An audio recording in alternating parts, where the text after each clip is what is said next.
Today we're gonna make one of my favorite dishes, pork chop martini. This is a favorite at a local place here on Long Island. Some other restaurants in the city make it. They all do it a little bit differently. I've tested other ones. This is the best way.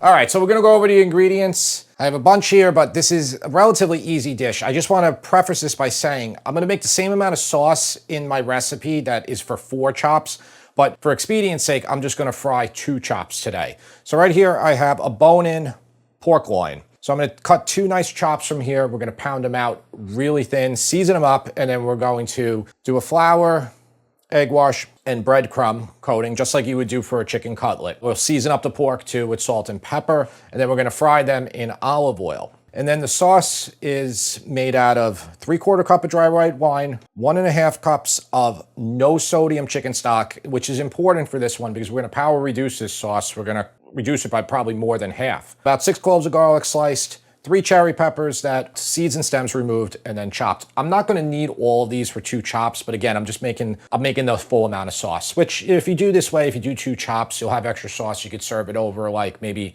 like 1/3 to 1/2 of a pound of capellini. That would be really nice. The sauce also has 2 tablespoons of red wine vinegar, 2 tablespoons of lemon juice. I have about 1/4 cup of olives. These are Spanish olives that are sliced.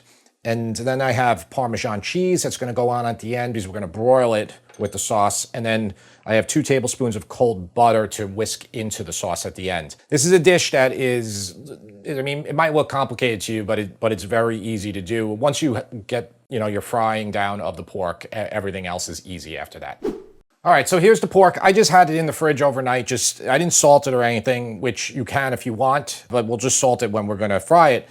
So this pork loin with bones, okay, right here. You can just go through it and find wherever you think a good chop is gonna be. This side, they left a little sliver of bone, but I wanna get probably the one that's the fattest so I can pound it out, make it big. That's kind of my thinking here. So probably go for like these 2, I would say. Those would be good. So let's just cut through like this. And you can have your butcher do this for you, right? Oh yeah, absolutely. And you can see like how they already they left a lot of like overhanging here and here. All right, so I have these 2 here. Well, there's actually 3, but we're gonna use 2 today. Just make sure your knife is sharp, probably sharper than this one is. And we got a nice chop like this. Now you could just buy chops. The reason I like to buy the loin with the bone in is because you get a little bit more bone. And you can even, if you have a good butcher, tell them to leave even more bone, but you're paying for it. But we'll French a little bit of this so it'll show, which makes it look nice. Not required though. All this pork here, I'm gonna leave. I'm gonna do something with this tomorrow. I'm gonna probably just roast the whole thing for my family. Now I have 2 chops like this, like so. If you wanna do what I'm saying, you would remove just a little bit here. I'll do it right now for you. So I would just remove just a tiny bit. And this is just like a boning knife, which is a little bit easier to work with here. Okay, and then I'm just gonna take off this part of meat here. And you can just save it, just with your other pork. So now you could take this, like your knife like this, and just cut a little bit off to start on the bone. And just be careful. Okay, same thing on the other side. This is a very simple way to do it. Now, if you want to get like crazy, you could take your knife and you could start scraping every piece of meat off that bone there. So you have a perfectly Frenched piece, but I don't need to do that much. This is gonna be enough that's gonna have a nice look to it after we pound it. And also it's gonna fit in the pan. If I had a really long bone, it wouldn't all fit in the pan. All right, I'm gonna repeat for the next one. So here's our 2 chops. Again, if you're following the recipe completely, you just do 4 chops. You got the bone exposed a little bit. You can use plastic if you want or not. I want to pound this out. I want to get it bigger. You can trim all this exterior fat if you like. I don't want to do that. It's actually really nice when it's fried. It's delicious. And the thinner you get this, the quicker you're going to be able to make the dish and fry it. It won't take long at all. That's pretty good. It could definitely be a lot thinner than that. Maybe I'll go a little bit more, but just try to equalize it so it's the same on both sides, so you're getting an even fry. That's one, and I'll do the other one. So if you like main course recipes, which I'm sure you do because you're watching this video, I want to let you know about our new cookbook, Sip and Feast Family Favorites. It has plenty of main courses in there. In addition to that, it has all the other sections you would expect to find in a cookbook. It is a beautiful cookbook, 256 pages, over 100 recipes, beautiful photo, nice instructions, good story in every single recipe. It has US customary and metric measurements, so everybody will be able to follow along with these easy recipes. Right above you is the link where you can buy it. You can get it on Amazon, Barnes & Noble, and all other sellers. QR code if you're watching on TV, which I'm increasingly aware that the majority of you are watching on TV. It's also pinned in the comments and in the description. If you don't like cookbooks, you just like watching our videos, buy it for a friend or family who does. Thanks. So I just cleaned up. I put these on parchment paper, cleaned my cutting board, stuff like that. You can see how nice they are now pounded. Now, they could have been more. You can remove this section here. One of them, I cut off some of it. This is just going to want to detach. So, you know, you could just take this and pound it out even thinner. But this is a good thickness. Okay, I'm going to season with salt and pepper on both sides. All right, I pretty much got everything lined up here. Just beat this egg up a little bit more. So I got these little quarter sheets here, but you know, just use anything you have, a plate. So take your well-seasoned chop, put it in the flour. Okay, just give it a pat to remove the excess. Get it in the egg. I'm using 2 eggs here. This is gonna be enough for 2 chops. Just get it coated all around. Now pull it out and let all this come off. And then into the breadcrumb. I just have a parchment paper lined baking sheet over here that I'll put it. So now if you were doing a bunch of these, say you're doing like 4, which is what the recipe calls for, say you were doing like 12 of them, it's good to set up everything ahead of time. All right, give it a little shake. This is 3/4 cup of Italian seasoned breadcrumbs, which is gonna be enough for the 2 chops that we're doing. Okay, just make sure it's well coated on both sides. Okay, again, just shake it off. And then right on that parchment paper baking sheet. All right, so that's our 2 chops ready for frying. Okay, so I have olive oil in the pan. I would say a 1/4 inch high. You just need enough that you're gonna be able to hit up both sides and a little bit of like, you know, on the edge of it. We pounded them flat, so you don't need too much. I'm gonna touch more. And just get this to like 350 to 360 so you can fry it without burning them. The whole process only takes a couple minutes per side. It's maybe like 4 to 6 minutes per chop. Very, very quick. Again, we're doing 2 chops today. I'm probably gonna have to do 1 at a time, but that's all right. I have a 12-inch pan here. If you wanted to speed up the process, making this for a large group, definitely break out the 14-inch pan, 14-inch cast iron. You know, it goes without saying, if you don't want to make this recipe with the breading and everything, you could just pan fry the chops too and make the sauce, which would be similar to pork chop and cherry peppers that we've done already. I made that video about 5 years ago. Yeah, this is from Ropke's in Northport.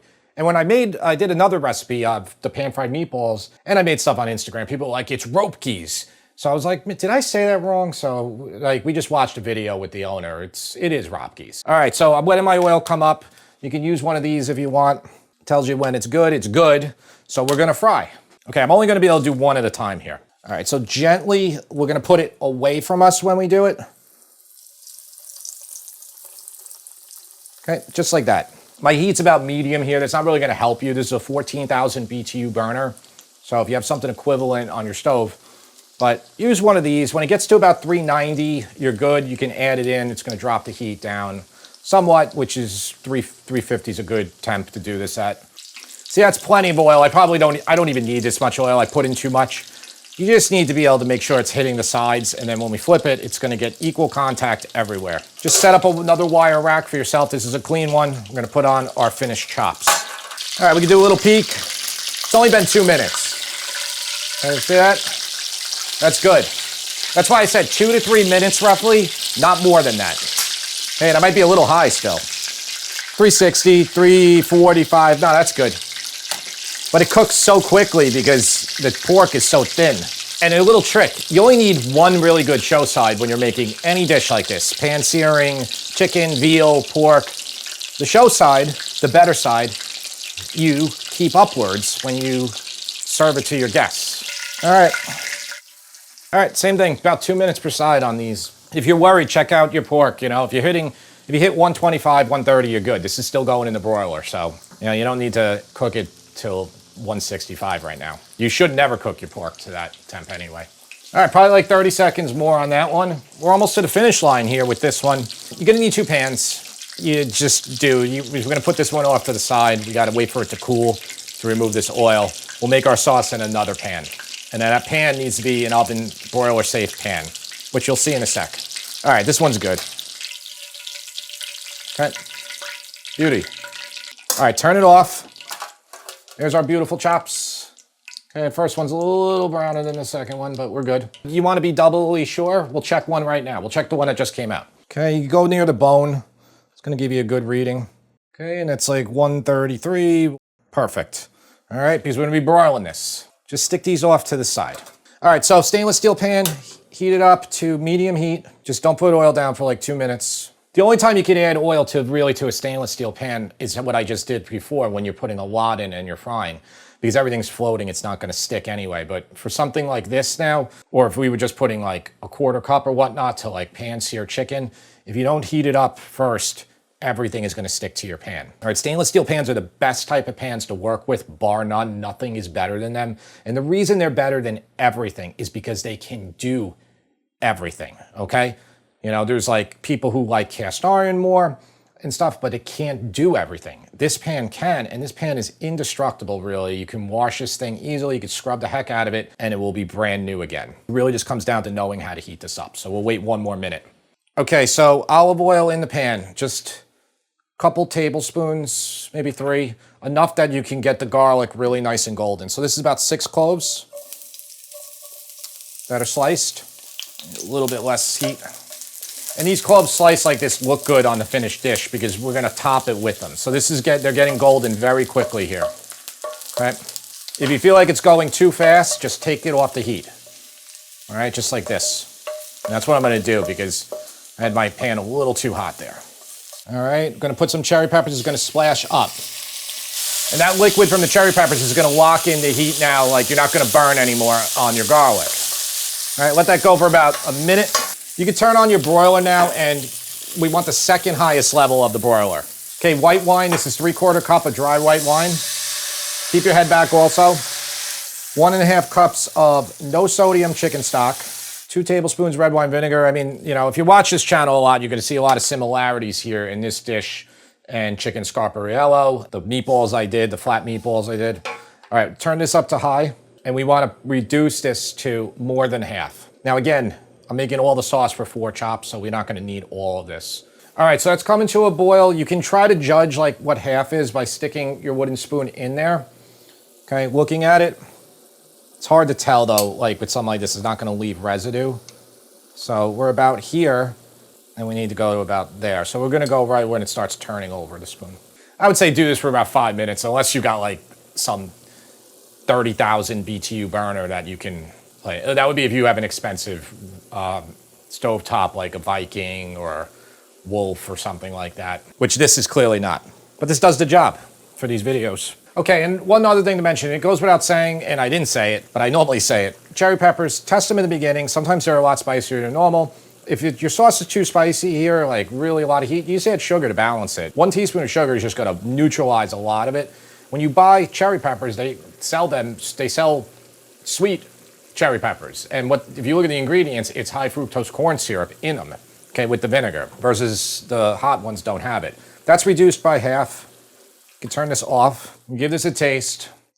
Spicy, but good. I think he'll like it. We don't need all this because we're doing 2 chops, so I'm just gonna pull out some to the side. All right, now turn your broiler on, and set the rack to the second highest level. I think we could fit 2 chops in this 12-inch pan. Take some of this garlic, delicious cherry peppers, spoon a little bit of the sauce over there. Just a little bit of that sauce on top. Okay, now Parmesan cheese. Okay, this is a 1/4 cup I have. Well, not a 1/4 cup. This is, I took half of the amount I needed, so we're gonna use all this. This is grated Parmigiano Reggiano. Don't worry, I'm still gonna use the olives, just not yet. All right, so 2 to 3 minutes until the cheese melts, all right? And you don't wanna like incinerate things, but we want that cheese to melt really nicely. Okay, and that's been like about less than 2 minutes right there, all right? That's melted enough. Stick it right here. Make sure you don't burn yourself now over here. All right, and we'll just plate them up. I'm gonna do one for the taste tester like this. Okay, and I'm gonna do another one for Tara over here. Now again, when I did the recipe for the site, I just used a big platter so everything gets done together. All right, so I'm just gonna take this sauce here and then just whisk in the butter, 1 cube at a time. Might need a little heat there, just a touch. I think I'm gonna add a little bit of that sauce back in there too. And I'm just gonna use 1 cube since I'm doing half of the amount of sauce, just to richen it up. It's not supposed to be a thick sauce here, but this is definitely gonna richen it up. It's gonna cut the heat a touch. So does the Parmesan cheese. All right, let's give it a taste test. Oh, that is so good. A little parsley in there. Doesn't need any salt and pepper. It's good. Turn that off. Put a couple of olives on there around, so you could call it martini, and then some sauce all around the side. And there you have pork chop martini. All right, James, I've made this before, a long time ago. This is a pork chop martini. What makes it martini? There's olives. So is it fried? Yeah, it's a fried pork chop. Thanks for not wearing shoes today. Oh, you're welcome. I'm still taller than you. I know. It's all right. Doesn't make you better than me. Soon I'll be a better cook than you. Better cook than me? You got a couple of years to go. It's really good. Like, really good. Thank you. This is great. Yeah, like, I just love cherry peppers with fried stuff. Like, I love it with chicken cutlets. I love it with pork chop. I just love the cherry pepper juice. I think it's really good. The olives. I know it's pork chop martini, and it's only called that because of the olives, but the olives don't really add much in my opinion. I think it's more so the cherry peppers and the garlic, but at the same time, they make it better. They don't make it worse. Without actually like taking a bite of the olive, I don't really taste any olive, but overall, this is really good. I'm gonna give this a 10. Yes, wow. I am very happy. Again, I'm replicating the dish that Ropke's makes, and a lot of garlic. Yeah, it's great. Good stuff, right? Well, it can't get better than a 10. I'm very happy. It's very hard to score high with him when it's not pasta. Pasta typically, if I do a good one, I know I have a good chance, but most other dishes, and he's been being more difficult lately. It's just really good. We appreciate it, James. We appreciate you watching.